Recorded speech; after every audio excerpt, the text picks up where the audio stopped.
আলাইকুম সবাইকে। সবাই কেমন আছেন? আশা করি ভালো। আজকে আবারও সবাই মিলে চলে যাচ্ছি ঘুরতে।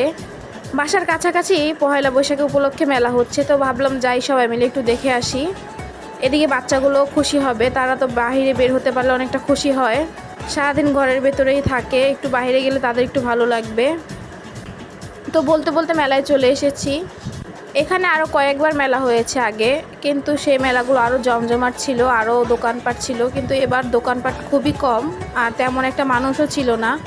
কিন্তু যখন চলে আসবো তার কিছুক্ষণ আগে মেলায় মানুষ দিয়ে ভরপুর হয়ে যায়।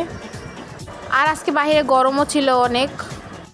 বাসা থেকে আমি, আমার বোন আর আমার ভাবি যুক্তি করে এসেছিলাম যে মেলায় গিয়ে নাগরদোলায় উঠবো, বাট এখানে কোনো নাগরদোলা বসেই নেই। তো কি আর করার, আমাদের তিনজনের আর নাগরদোলায় ওঠা হলো না। তাই চলে এসেছি মোটর সাইকেল রাইড দেখার জন্য। ছোটোবেলা আব্বু আম্মুর সাথে আসতাম মেলায়, ঘুরতাম আর এই মোটর সাইকেল রাইড দেখতাম। প্রায় অনেক বছর পরই আবার আসলাম এই মেলায় রাইড দেখার জন্য।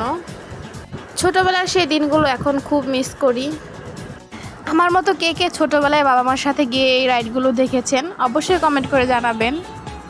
ভাবতেই কত অবাক লাগে, আগে বাবা মার সাথে আসতাম, ঘোরাঘুরি করতাম মেলায়, আর এখন নিজেই আমি একজন মা আর আমার সন্তানকে নিয়ে এসেছি মেলায় ঘোরাতে, রাইডগুলো দেখাতে। আমার ছেলে এমনি মোটরসাইকেল দেখলে অনেক খুশি হয়, আর এখানে মোটরসাইকেল চলা দেখে আরও খুশি হয়েছে।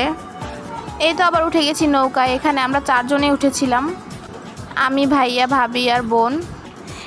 নিহাদের আব্বু উঠেনি, নিহাদের আব্বুর নাকি এটা উঠলে ভালো লাগে না, আর আমার ছেলেটাও ভয় পায়, তাই আর ওদেরকে জোর করে উঠায়নি।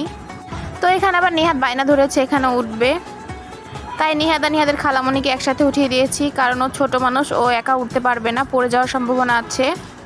তো মাঝখানে আর ভিডিও করা হয়নি, প্রচুর গরম। বাসায় চলে যাচ্ছি এখন। বাসায় চলে এসেছি। তো টুকটাক খাবারের জিনিস আনা হয়, আর 2 ভাইয়ের জন্য 2টা হেলিকপ্টার আনা হয়, এতটুকুই। তো আজকে এখানেই ভিডিওটা শেষ করছি। সবাই ভালো থাকবেন, আমার ভিডিওটা লাইক, কমেন্ট আর শেয়ার করে দেবেন। আল্লাহ হাফেজ।